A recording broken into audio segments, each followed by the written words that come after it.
Indian TV news, देश का तेजी से बढ़ता न्यूज नेटवर्क। नमस्कार, आप देख रहे हैं इंडियन टीवी न्यूज। आइए आपको ले चलते हैं आज की बड़ी खबर पर।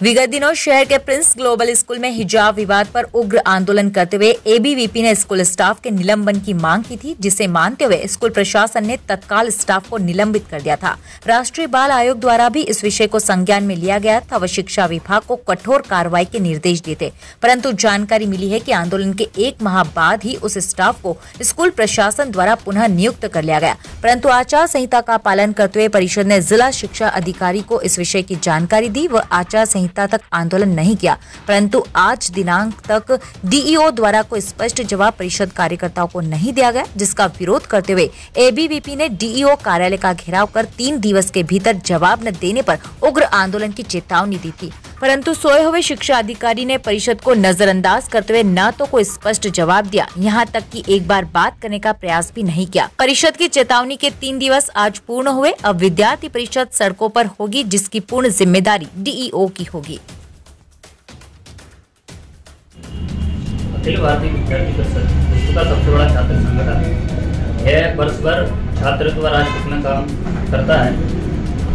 अभी विगत दिनों पूर्व नगर के एक स्कूल में मामला सामने आया था, हिजाब का मामला, जिसमें प्रिंस ग्लोबल स्कूल में तो विद्यार्थी परिषद ने विरोध करते हुए उग्र आंदोलन किया था, जिसमें विद्यार्थी परिषद ने मांग की थी कि जो प्रिंसिपल हैं जिन्होंने ऐसे कार्यक्रम करवाए उनको हटाया जाए और संबंधित स्टाफ को भी हटाया जाए। तो स्कूल प्रशासन ने तुरंत प्रभाव से प्रिंसिपल को हटा दिया गया था, लेकिन कुछ दिनों बाद ही उन्हीं प्रिंसिपल को दोबारा विद्यालय में नियुक्त कर लिया गया। बाल शिक्षा आयोग से भी दिशा निर्देश आए थे कि इस पर कड़ी कार्रवाई की जाए, ये सबको आदेश आए थे, तो उसमें कोई एक्शन नहीं लिया गया। जिसके बाद आचार संहिता लग गई, तो विद्यार्थी परिषद ने आचार संहिता का पालन करते हुए कोई आंदोलन नहीं किया। हमने सामान्यतः डीओ साहब से बात करने की कोशिश की, कई बार प्रयत्न किए, लेकिन वो टालते रहे और उन्होंने कभी अपनी तरफ से संपर्क करने की कोशिश नहीं की। हमने सामान्य ज्ञापन देने की भी सोची, लेकिन डीओ साहब बार बार हमको भटकाते रहे। तो विद्यार्थी परिषद ने नारेबाजी कर 3 दिवस पूर्व डीओ कार्यालय का घेराव किया और ज्ञापन दिया कि 3 दिवस का समय देते हुए अगर कोई कार्रवाई नहीं हुई तो विद्यार्थी परिषद सड़कों पर उतरेगी और इसकी समस्त जिम्मेदारी डीओ साहब की। साल भर कॉलेज में सक्रिय रहकर विद्यार्थियों को आने वाली समस्या उठाती रही है। छात्रों की परीक्षा फॉर्म लेट होना हो, उनकी छात्रवृत्ति हो या अन्य किसी भी प्रकार की आवाज से लेकर विद्यालय से लेकर कोई भी समस्या हो, विद्यार्थी परिषद उनको समय समय पर उठाता रहा है और उनको केवल उठाता नहीं है, नारेबाजी नहीं करता है, उनको पूर्ण और साकार करने तक का काम एबीवीपी करता है। ये तो कॉलेज की बात हो गई।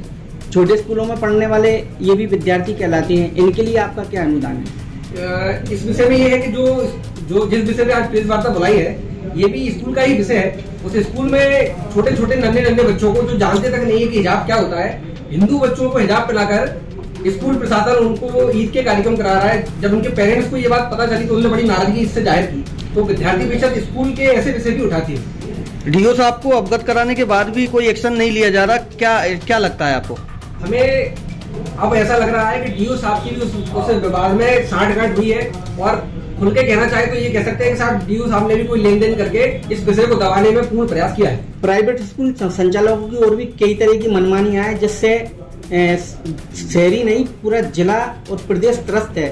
जैसे कि ड्रेस और बच्चों के कोर्स जो कि जिनकी बंदी बन रही है एक ही जगह से लेना, इसको लेकर आपने क्या प्रयास किए हैं अभी तक, जो कि एक बहुत बड़ी समस्या है? विद्यार्थी परिषद केवल इस वर्ष ही नहीं, हर वर्ष इन विषयों को उठाती रही है और कभी कभी क्या होता है कि माँ बाप इस विषय से पीछे हट जाते हैं। अगर माँ बाप साथ दे तो विद्यार्थी परिषद उनके साथ तत्पर खड़ी है और इसके लिए भी हम लोग कड़े से कड़े कदम उठाने को तैयार है। ये है कि इतने समय बाद भी डीओ साहब कोई कार्रवाई नहीं कर पा रहे हैं। पहले जो कार्रवाई की थी उसका भी उन्होंने कोई जवाब नहीं दिया, क्या कार्रवाई की, और हमने दोबारा जब ज्ञापन दिया डीओ साहब को, 3 दिन का समय भी हमने दिया, तब भी उनको इतना समय लग रहा है। जब एक बार कार्रवाई हो चुकी है उसके बाद भी इतना समय क्यों लग रहा है, फिर भी वो संपर्क नहीं कर पा रहे हैं।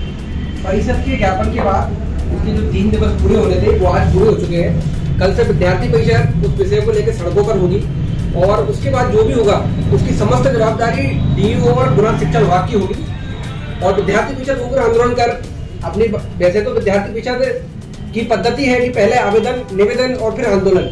तो विद्यार्थी परिषद ने विनम्रता पूर्वक आवेदन किया, जिसका डीओ साहब ने कोई जवाब नहीं दिया। उसके बाद लिखित में निवेदन भी उनसे, आवेदन हमने उनको देके किया, उसके बाद भी उनने अब तक कोई कार्रवाई नहीं की है, ना ही हमसे बात करने की प्रयास की, जिसके लिए अब एबीवीपी अपनी कार्य पद्धति के अनुसार आंदोलन के लिए बाध्य है। इसकी समझ जवाबदारी गुना शिक्षा विभाग की और डीओ साहब की होगी। धन्यवाद। शिक्षा। इसी तरह देश दुनिया की हर खबर को जानने के लिए देखते रहिए इंडियन टीवी न्यूज। हमारे चैनल को सब्सक्राइब कीजिए और हमारे इस वीडियो को शेयर जरूर कीजिए। धन्यवाद। फिर मिलते हैं अगली खबर के साथ। इंडियन टीवी न्यूज, देश का तेजी से बढ़ता न्यूज नेटवर्क।